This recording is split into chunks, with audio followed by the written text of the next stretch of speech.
Today's appetite, as we can see, is a lot of bananas, a lot of oranges, star fruit, tomatoes, some pellet papaya. So inside of here is literally just prep fruit for my giant birds. They actually used one of these birds in one of the first scenes of Jurassic Park running through the forest or the jungle. What is going on, everybody? Welcome back to another video here at Blake's Exotic Animal Ranch. Today, you guys, I am going to show you guys one of the most feared birds on our earth. And a lot of people are scared of this bird for some odd reason. And I'm going to explain to you guys why you shouldn't be scared of this bird or a lot of different animals in our whole entire world. We'll grab a bucket of feed. Let's go show you these birds. All right, so I grabbed my bucket of feed. Well, this is just the feed for the bucket that's inside of there. So before we go inside of this building, everyone's gonna ask, and I see it all the time in the comments all the time, what happened to the otter babies? Otter babies went to new homes. That's it, plain and simple, they went to new homes. I can't keep every single animal here on the ranch. Other animals here on the ranch help pay for the ranch.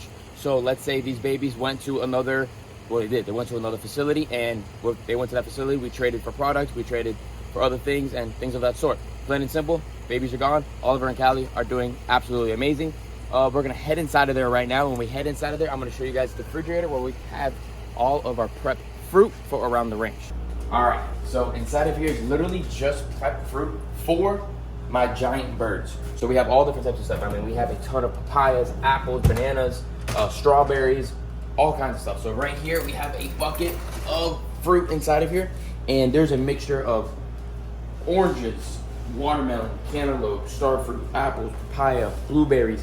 God knows what else is inside of here. Every kind of fruit you can imagine is inside of here, and then they get topped off with a fish diet on top of this because of the fact that these birds need to have some protein. In the wild, they are finding little lizards, little mice, and all that stuff. And here they do the same thing, but sometimes it's not enough, so that's why we top it off with that much more pellet. And before Oliver and Callie wake up, let's get out of here and go show you these animals. So in my opinion, realistically, no animal ever attacks anybody. At the end of the day, the only reason why an animal is going to be going after you is one, you got too close, two, it's protecting its young, or three, you're messing with it. If somebody goes inside of your house, inside of your property, or inside of your bubble, what are you going to do? You're going to push them away. You're going to use some type of force to get them out of your house, or you're going to call 911 so they can take them out, or whatever your place is in your area, to call your authorities to come and take that person out of your property, right or wrong.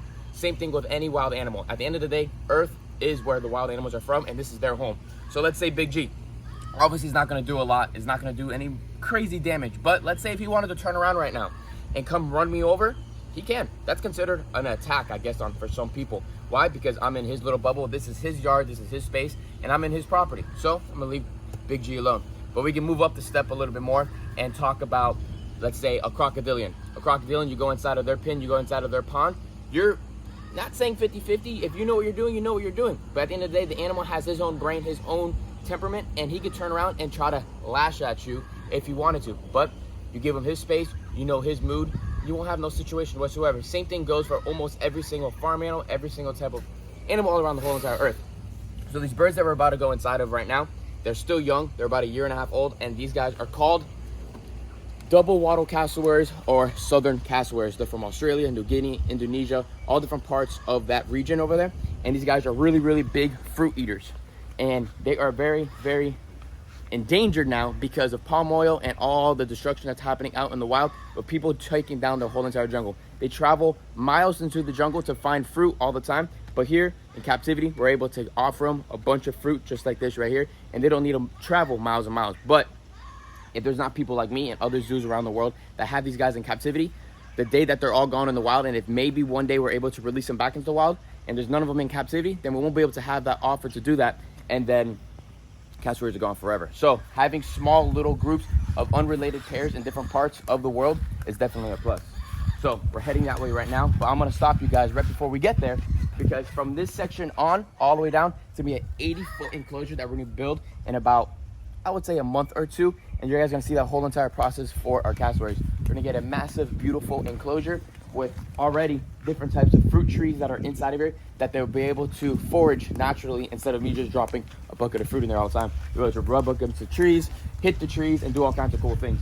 So like I mentioned probably, I don't know, a couple seconds ago, these guys are just about 1.5 years old. And I know I have people messaging me every once in a while, when will they be no contact anymore? Well, they're gonna be no contact when they pretty much tell me they don't want me to go in there anymore, because then I'm gonna have to respect them. And what they're gonna do is what I was mentored by a really, really good breeder, is that these guys will pretty much start pushing you around. When they start pushing you around, that's pretty much a sign saying, get out of my house. I don't want you in here anymore. So you respect that and you get out of their house. And if you want to push that and keep on pushing them, they're going to show you how strong they really are. And then that's when there could be an accident and then you could get hurt. Because these guys are obviously one of the strongest birds on earth, and you want to respect that. In a way that I'm going to prevent that from happening in the future, when I have to go inside of their enclosure to maintain it, to take care of it, to see what's going on, is it's going to be a 2-part enclosure, and down the middle we'll have a divider in there, just like how you move animals in zoos. You see how people do that in zoos and stuff. They have a slide door. Same exact thing I'm going to have for these birds. So let's say if they're on that side of the property or that side of the enclosure, slide them in, slide them out, go inside, cut the grass, cut the trees, whatever I have to do. We won't have no situation at all. But as of right now, these guys are still young, and they're really not a threat to me and my sister at all as of this age right now. But they are very hungry birds, so check them out. So these guys right now are just about, I would say, 3.5 to 4 foot tall now. As you can see, that is a good stretch of height of what they look like right now. And the one that's the tallest one, realistically to me, I think will be the female, and the smaller one is the male. Females do get a lot larger. And here we go. Check all that out. So today's appetite, as we can see, is a lot of bananas, a lot of oranges, star fruit, tomatoes, some pellet, papaya, apple. You see anything else in there? Am I missing? Pear maybe? Maybe plum pear. It's a bunch of mixed cut fruit. We mix it all up and they get something different every single day. But as you can see, they're eating big chunks right now and they're swallowing it whole. All of this fruit will be gone in the next about 20 to 30 minutes. And this is what they do in the wild. They're eating a ton of fruit all the time.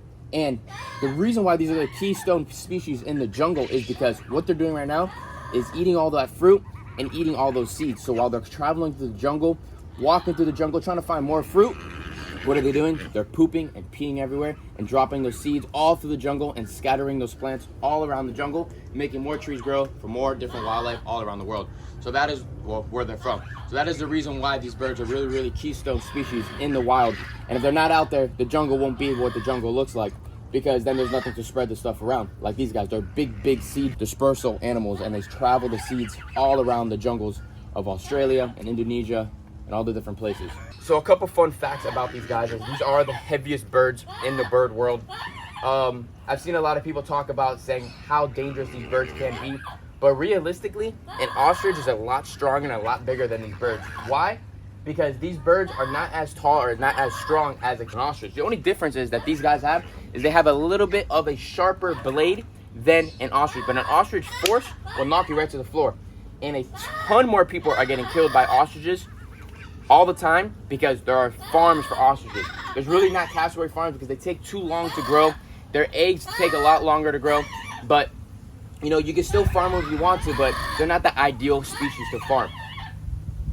Cool thing about these guys as well is these guys can run around 30 to 35 miles per hour. Quick little stretches through the jungle, and then you can see on top of their head they have this little thing that's starting to grow. And scientists say they really don't know what they... Thanks for throwing that fruit on me. Scientists say they really don't know what that is made for, but they do know that it's just like a rhino's horn. It's made out of your nail. It has no sense of anything, but they say they use that to glide themselves through very thick parts of the jungle. So they have this blade right here, and they run through the jungle, and it helps them like divide and cut through branches, is what they say. Like Jurassic Park. Like Jurassic Park, exactly. They actually use one of these birds in one of the first scenes of Jurassic Park running through the forest or the jungle because it makes it just like them, and the noises are just like them as well.